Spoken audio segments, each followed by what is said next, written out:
আপনাদের স্বাগত জানাই আমি আমার কথা শুনবার জন্য। সরকারের কোন সিদ্ধান্ত কে নিচ্ছেন, কেন নিচ্ছেন, কতটা যৌক্তিক সিদ্ধান্ত নিচ্ছেন, এসব নিয়ে নানা প্রশ্ন। ইতিমধ্যেই অপারেশন ডেভিল হান্ট শুরু হয়েছে, আপনারা জানেন। স্বরাষ্ট্র মন্ত্রণালয় এই উদ্যোগ নিয়েছে, যৌথ বাহিনী অভিযান পরিচালনা করছে, অনেককেই গ্রেপ্তার করা হয়েছে। স্বরাষ্ট্র মন্ত্রণালয়ের পক্ষ থেকে একটা ব্রিফিংয়ে বলা হয়েছিল রোববারে যে যেসব দেশে বিপ্লব হয়েছে সেখানে পরাজিত শক্তিকে কেউ রাখেনি, আমরা অতটা অমানবিক হতে পারিনি, পরাজিত ফ্যাসিস্ট শক্তির মতো আমরা অমানবিক ও নির্দয় হতে পারিনি, কারণ মানবাধিকারের জন্য জুলাই আগস্টে আন্দোলন এবং অভ্যুত্থান হয়েছে। কথাটা খুবই সুন্দর, তবে একটা বিষয় মাথায় রাখতে হবে যে ইতিমধ্যে প্রশ্ন শুরু করেছে যে সময়টাতে এই অপারেশন ডেভিল হান্টের ঘোষণা দেওয়া হচ্ছে সেই সময়ে দেশে বেশ কিছু অরাজক ঘটনা ঘটেছে। তার পাল্টে কিছু ঘটবার সূচনা যখন হয়েছে বা লক্ষণ যখন দেখা গিয়েছে তখনই কিন্তু অপারেশন ডেভিল হান্ট শুরু হয়েছে। এবং প্রশ্নটা সে কারণেই যে এর আগে যে অনাচারগুলো ঘটলো সারা দেশে সেগুলোকে প্রতিরোধ করবার, জানমাল রক্ষা করবার কোনো চেষ্টা কেন স্বরাষ্ট্র মন্ত্রণালয় উদ্যোগ নিল না, সেটা অনেকের মধ্যেই নানা সন্দেহ তৈরি করেছে। আর বাংলাদেশে এই ধরনের অপারেশন, সেই অপারেশন গ্রিন হার্ট থেকে শুরু করে তারা আগে পরে নানা নাম দেওয়া অপারেশনগুলো নিয়ে কিন্তু নানা সময়ে নানা রকমের সন্দেহের অবকাশ তৈরি হয়েছে, নানা রকমের প্রশ্ন উঠেছে এবং কিছু কিছু যৌক্তিক অভিযোগও তোলা হয়েছে বিভিন্ন মহল থেকে, মানবাধিকার সংগঠনগুলো থেকে, এবং সেগুলোর প্রমাণও মিলেছে। আমরা এখনো 5ই অগস্টে যে থানাগুলো থেকে লুট হয়ে যাওয়া অস্ত্র উদ্ধারের কোনো চেষ্টা দেখিনি। এতদিন এই অপারেশন কোথায় ছিল, কেন করা হলো না, সেই প্রশ্ন কিন্তু তোলাই যেতে পারে।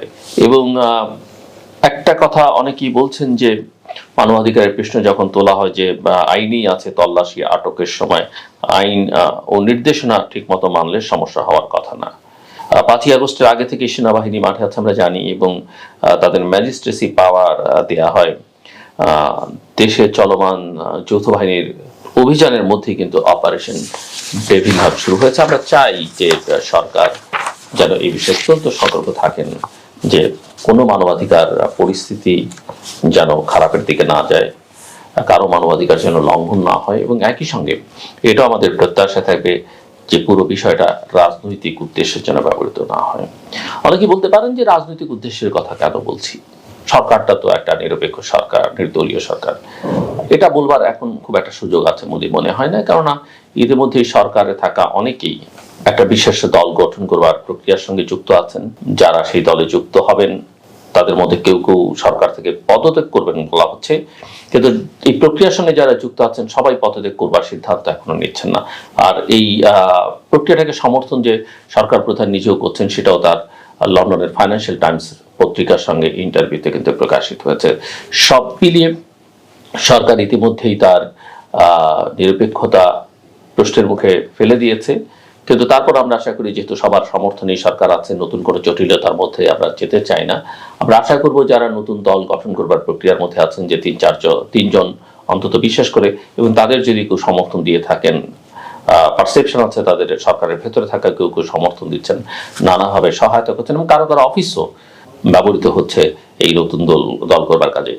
তারা সবাই মিলে পদত্যাগ করলে সবচেয়ে ভালো হয়, তাদের জন্য ভালো, সরকারের জন্য ভালো, এবং দেশের আগামী দিনের গণতান্ত্রিক উত্তরণের প্রক্রিয়ার জন্য ভালো। 3 জন 4 জন 5 জনের মধ্যে 1 জন 2 জন পদত্যাগ করবেন, অন্যরা করবেন না, একেবারে শেষ মুহূর্তে গিয়ে করবেন, সেটা বোধহয় ঠিক হবে না। কারণ পারসেপশন যেটা তৈরি হচ্ছে সেটা হচ্ছে যে অন্তত 3 জন তো বটেই, এর সঙ্গে আরো 2-4 জন যুক্ত আছেন যারা এই দল গঠনের প্রক্রিয়ার মধ্যে প্রত্যক্ষ বা পরোক্ষভাবে যুক্ত আছেন।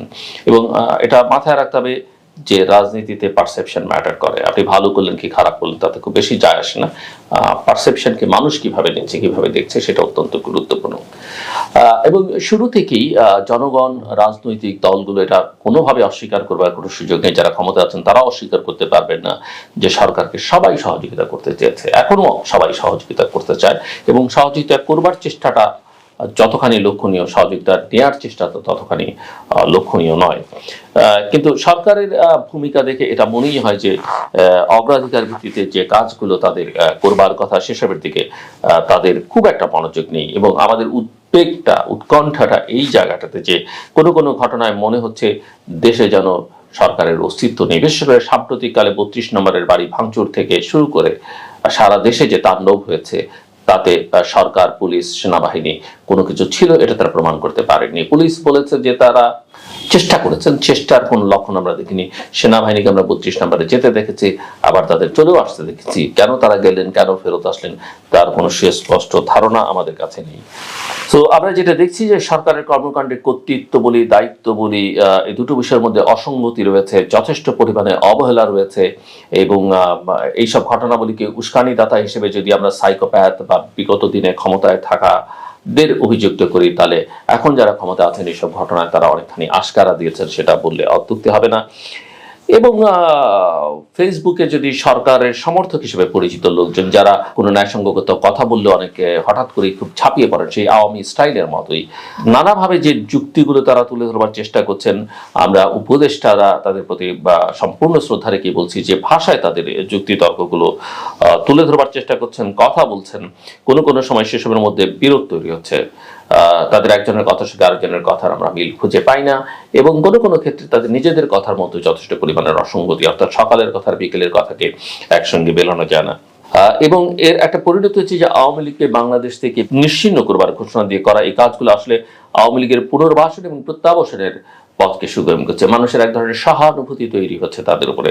এই ঘটনাগুলো যদি 5, 6, 7 অগাস্ট হতো, যৌক্তিক হতো না, কিন্তু মানুষ কিন্তু হয়তো স্পন্টেনিয়াস একটা ঘটনা হিসেবে মেনে নিত, এবং মানুষের অনেকের কাছে সেটা যৌক্তিকও মনে হতো। কিন্তু 6 মাস পরে যখন আমাদের স্ট্যাবিলিটির পথে হাঁটতে হবে, গণতান্ত্রিক উত্তরণের পথে হাঁটতে হবে, তখন এগুলো একেবারেই গ্রহণযোগ্য নয়। এবং জুলাই আগস্টের এই গণ অভ্যুত্থানের ব্যক্ত যে বৈষম্যহীন বাংলাদেশের যে আকাঙ্ক্ষা বর্তমান সরকারের কার্যক্রমে তার প্রতিফলন দেখা যাচ্ছে। এই প্রশ্ন যদি কৌতূহলের, তার উত্তর হবে এক কথায় না, সেটা দেখা যাচ্ছে না, বরং বৈষম্য এবং নিপীড়নমূলক জবরদস্তি, মব জাস্টিস, নিপীড়নমূলক রাজনীতি, মানুষকে ভয় দেখানো, আতঙ্ক তৈরি করা, সৃজনশীল কর্মকাণ্ডের উপরে আক্রমণ করবার যে প্রবণতাগুলো তৈরি হয়েছে, তা পুরো গণ অভ্যুত্থানের আকাঙ্ক্ষার একটা বিপরীত। এবং ওই যে সাইকোপ্যাথের কথা বললাম, বা শেখ হাসিনা থেকে শুরু করে আওয়ামী লীগের সুবিধাভোগীদের বক্তব্য এবং ভূমিকা থেকে যেটা মনে হয় যে তাদের বিন্দুমাত্র অনুশোচনা হয়নি। আমি একথা বারবার বলছি যে তাদের মধ্যে, আমি কারো মধ্যে কোনো রকমের ক্ষমা প্রার্থনা তো অনেক দূরের কথা, অনুতাপ, অনুশোচনা, কষ্ট সেটা দেখতে পাইনি। এবং তারা যদি কোনো ধরনের চক্রান্তের পথে যায়, বাংলাদেশের জনগণকে তা মোকাবেলা করতে হবে এবং আমাদের সবাইকে মিলে সেটা করতে হবে। কিন্তু সেটা মোকাবেলার নামে একটা বিশেষ গোষ্ঠী আবার তাদের নিজেদের রাজনৈতিক স্বার্থে যেটা করছেন, সেটা করতে থাকলে, অব্যাহত থাকলে জনগণকে কিন্তু আবার এক করা অনেক কঠিন হয়ে দাঁড়াবে। অর্থাৎ সেই চক্রান্ত মোকাবেলায়, শেখ হাসিনার বা তার দোসরদের চক্রান্ত মোকাবেলায় অন্তর্বর্তী সরকারের দায়িত্বটাই কিন্তু প্রধান। কিন্তু সরকারের মনোযোগহীনতার কারণে এবং এই সহিংসতা এবং বৈষম্য বৃদ্ধির রাজনীতি যদি বাড়তে থাকে, বিভিন্নভাবে জনগণ যদি নিরাপত্তাহীনতার মধ্যে পড়তে থাকে, তাহলে সেই চক্রান্ত মোকাবেলা করা সহজ হবে না।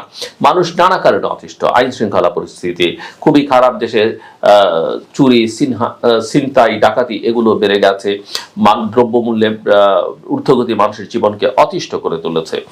সো আইন শৃঙ্খলা পরিস্থিতি, হামলা, ভাঙচুর এই ঘটনাগুলো কমছে না, বরং সারা দেশ জুড়ে বাড়ছে। এ কারণে সব পর্যায়ে একটা নিরাপত্তাহীনতা তৈরি হচ্ছে, ফলে অন্তর্বর্তী সরকারের পক্ষে জনসমর্থন উল্লেখযোগ্য মাত্রায় কমছে। যেটা একেবারে উঁচুতে ছিল, সেটা ধীরে ধীরে তলানিতে গিয়ে ঠেকছে। এবং অনেকেই বলছেন যে বিক্ষুব্ধ জনতা এসব সহিংসতা করছে। এটা আমরা প্রধান উপদেষ্টার বিবৃতিতে দেখলাম, এটা আমরা সরকারের বক্তব্যে দেখলাম, কিন্তু বিক্ষুব্ধ জনতা নিজে কিছু করেনি। কিছু লোক এবং কিছু গোষ্ঠী দেশের ভেতর থেকে বাইরে থেকে পরিকল্পিত এবং উদ্দেশ্যমূলকভাবে এই জনগণকে প্ররোচিত করেছে, আশকারা দিয়েছে, উস্কানি দিয়েছে। এবং এদের মধ্যে কতজন জনগণের নিশ্চয়ই প্রত্যেকে জনগণের অংশ, কিন্তু জনতা বলতে আমরা যেটা বোঝাই সেটা কতটা, সেটা নিয়ে কিন্তু ভাববার যথেষ্ট অবকাশ রয়েছে। এবং এই রাজনীতি এবং বিভিন্ন ধরনের সহিংসতা বা সংঘাত সৃষ্টির পেছনে দেশি বিদেশি নানা জনের ভূমিকা থাকতে পারে। আমি এই কথাগুলো ইঙ্গিত করবার চেষ্টা করছি, অনেকদিন ধরে বলবার চেষ্টা করছি। সো অপারেশন ডেভিল হান্টের প্রসঙ্গে যেটাতে আমি কথা শুরু করেছিলাম, যৌথ বাহিনীর ভূমিকায় বা পূর্বের ভূমিকার কথা কিন্তু আমাদের খুব সহজেই মনে পড়ে যায়, এবং বিভিন্ন সরকারের সময় যৌথ বাহিনীর এই ধরনের অপারেশনের রেকর্ডগুলো কিন্তু একেবারেই ভালো নয়। আওয়ামী লীগ আমলের যে পুরনো ফর্মুলা, সেই ফর্মুলাই এখন চলছে, সেই ফর্মুলা এখন মামলা হচ্ছে, সেই ফর্মুলাই আদালত, পুলিশ, যৌথ বাহিনী এদের যেভাবে ব্যবহার করা হচ্ছিল, এখনো সেই একই ধরনের তৎপরতা আমরা দেখতে পাচ্ছি। কথাবার্তার ধরনে একই রকম। প্রত্যেকে কাজ করবার সময় ভাবেন সরকারে যারা আছেন, বিশেষ করে ছাত্র নামে যারা আছেন, তারা কি ভাবছেন, তারা কি বলছেন, সরকারে বা সরকারের কাছাকাছি যারা আছেন, সেটা একটা গুরুত্বপূর্ণ বিষয় হয়ে দাঁড়িয়েছে। তো এখানে প্রতিষ্ঠানগুলো স্বাধীনভাবে কাজ করছে সেটা বলা যাবে না। সরকারের অবস্থান স্পষ্ট করতে হবে, এটা আমাদের মূল কথা, যে তারা আসলে কি চায়। তারা কি নির্বাচন চায়, তারা কি নিরপেক্ষ থাকতে চায়, তারা কি দল করতে চায়, দীর্ঘদিন ক্ষমতায় থাকতে চায়, এটা তাদের আসলে পরিষ্কার করবার সময় এখন, চূড়ান্ত সময়। নাহলে মানুষ সহ্য করবে না, রাজনৈতিক দলগুলো সহ্য করবে না। সরকারের মধ্যে যারা আছেন তাদের মধ্যে চিন্তার ঐক্য এবং অবস্থানের ঐক্যটা খুবই পরিষ্কার হওয়া উচিত। আরেকটা বিষয় হচ্ছে যে রাজনীতির বিভিন্ন পক্ষ, রাজনৈতিক দলও অন্তর্বর্তীকালীন সরকারের কাজে এখন আর সন্তুষ্ট নয়, সেটা কিন্তু পরিষ্কার। সাম্প্রতিক সহিংসতার ঘটনা কোনো রাজনৈতিক দল সমর্থন করেছে, এমনকি কোনো ছাত্র সংগঠনও সমর্থন করেছে, আমরা বিভিন্ন পত্র পত্রিকার রিপোর্ট থেকে কিন্তু সেটা দেখতে পাইনি।